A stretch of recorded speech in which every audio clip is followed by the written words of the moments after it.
नमस्कार शेतकरी बांधवांनो. आज आपण ही भेंडी या पिकाविषयी बघणार आहोत. हिवाळ्यामध्ये असे कोणते वाण आहे जे रोगप्रतिकारक शक्ती आणि उगवण क्षमता त्यांची चांगली होते आणि हिवाळ्यामध्ये आपल्याला उत्कृष्ट उत्पन्न देईल. आणि त्यांचा पहिला तोडा हिवाळ्यामध्ये जास्त थंडी असल्यामुळे भेंडीला फळधारणा जास्त होत नाही, हे तर आपल्या सर्वांना माहिती. पण याच्यावरती उपाय, याच्यावरती रासायनिक पद्धतीने आपण सेंद्रिय पद्धतीने फवारणी, त्याचबरोबरीने कोणते खते टाकले पाहिजे आणि उत्पन्नामध्ये कशी वाढ झाली पाहिजे याच्याविषयी जर बोलणार आहोत तर सर्वांचं स्वागत आहे आपल्या यूट्यूब चॅनलमध्ये भेंडीच्या गुपित. तर आता आपण बघूया भेंडीचे कोणते वाण आपण लावले पाहिजे ना आपल्या शेतामध्ये, जे उत्कृष्ट उगवण क्षमता त्यांची 90% म्हणजे 100%पैकी 90% ही उगवण क्षमता होते. म्हणजे 100 बियामधून आपले 90 झाडे हे उगवण क्षमता हिवाळ्यामध्ये चांगले होते. तर सर्वात पहिल्यांदा आहे मैकोरिया. ही एक उत्कृष्ट वाण आहे जो आपल्या शेतीमध्ये जर तुम्ही बियाण्याची लागवड केली झिगझॅग पद्धतीने, आपल्याला दीडफुटावरती प्रत्येक बियाण्याची लागवड करायची आहे ते सांगणार आहे त्यांची. तर त्याच्यानंतर दुसरा येतो महिकोदा, 3 नंबरला आहे राधिका, 4 नंबरला कृष्णा, 5 नंबरला वरुणी, 6 नंबरला फुलमालिका आणि 7 नंबरला कोमल. आणि ही कोमल निर्मल सीड कंपनीची आहे. त्याचबरोबरीने हिरसा अनमोल ही पुसा A4 ही पुसा कंपनीची आहे. यात उत्कृष्ट म्हणजे राधिका ही भेंडी ॲडव्हान्टा कंपनीची golden Radhika high quality seeds आहे, ज्याच्या उगवण क्षमता सर्वात चांगली मानली जाते. 100 बियाण्यापैकी म्हणजे 95% उगवण क्षमता एकदम उत्कृष्ट मानली जाते.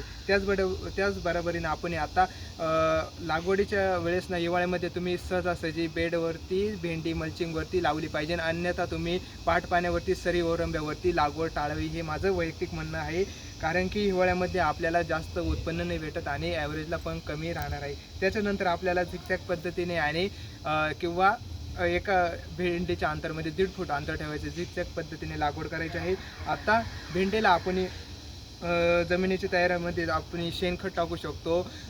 सर्वात पहिल्यांदा रोटावेटरच्या अगोदर किंवा नांगरणीच्या अगोदर तुम्ही शेणखत टाकू शकता. त्याबरोबरीने आपले कोंबडींचं असतं ना, ते तुम्ही वेस्टेज ते पण टाकू शकतात, कोंबड खत म्हणू शकतो, हे पण टाकू शकतात. आणि हे आपल्याला 20 गुंठ्यामध्ये किंवा 1 एकरमध्ये तुम्ही जशी नियोजन असेल त्या पद्धतीने तुम्ही करू शकतात. म्हणजे 2 किंवा 3 ट्रॅक्टर 20 गुंठ्यासाठी किंवा 1 एकरसाठी चांगले मानले जातात. त्याचबरोबरीने लेंडी खत पण टाकू शकतात.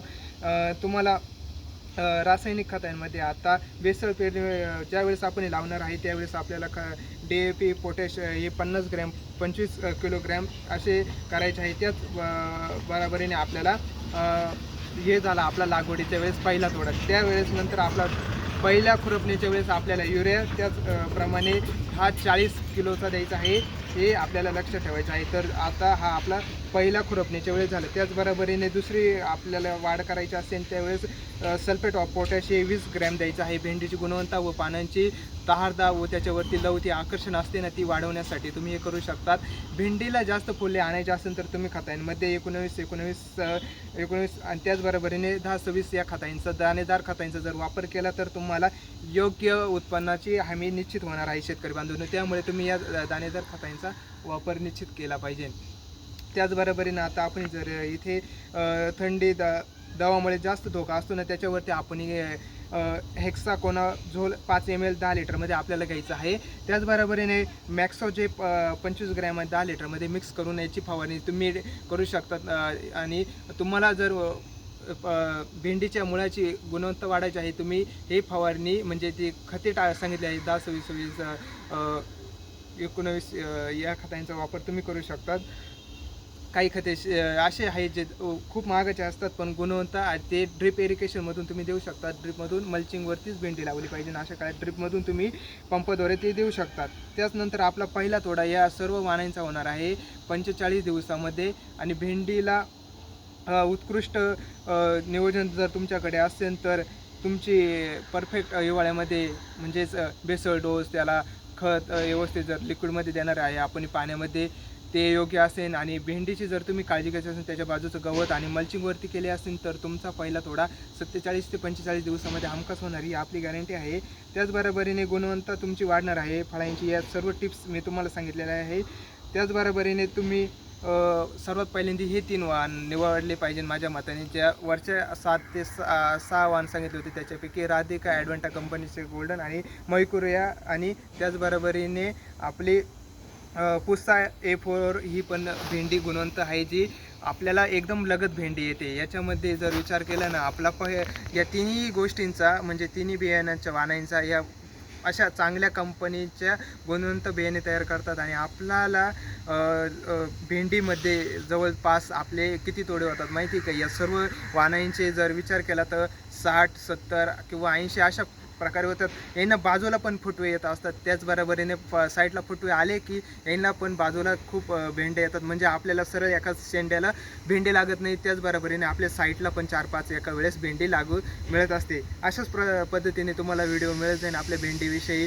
आणि परफेक्ट नियोजन आणि खतांचे जर फवारणीचा जर विचार केला तर तुम्ही रोगर बॉक्सर, त्याचबरोबरीने थ्रिप्स मारण्यासाठी आणि पानांवरती पिवळा रोग येतो त्याच्यासाठी तुम्ही याची फवारणी करू शकता. 10 ते 20 ml तुमच्या पद्धतीने हे लिक्विड घेऊ शकतात. एकदम स्वस्त फवारणी आहे पण उत्कृष्ट रिझल्ट देईन.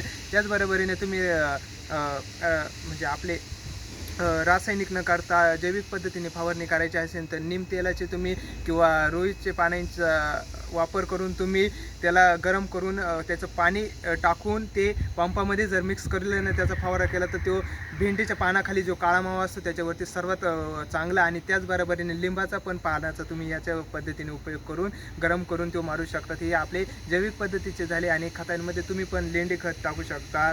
तुमच्याकडे उपलब्ध नसेल तर कोंबड खत असे म्हणजे शेणखत हे तिन्ही जर टाकले ना एकदम भेंडी जोरात येऊ शकते. जर तुमच्याकडे थोडेसे पैसे उत्पन्नामध्ये म्हणजे तुम्ही तुमचा स्टार्टिंगलाच खूप खर्च झाला आहे त्यावेळेस तुम्ही खतांकडे थोडं दुर्लक्ष केलं तरी चालेल. पण तुम्ही या पद्धतीने तुमच्याकडे जे उपलब्ध खत आहे ना त्याचा जर उपयोग जर केला तरी तुमच्या भेंडीला योग्य मागणी बाजारामध्ये गुणवंत आणि क्वालिटीला खायला 1 नंबर चव लागणार ही माझी गॅरंटी आहे. तर अशाच व्हिडिओ तुम्ही दर्जेदार पाहण्यासाठी भेंडीच्या गुपित या यूट्यूब चॅनलला शेअर नक्की करा. मिळूया पुढच्या व्हिडिओमध्ये. तोपर्यंत जय शिवराय, जय महाराष्ट्र, धन्यवाद.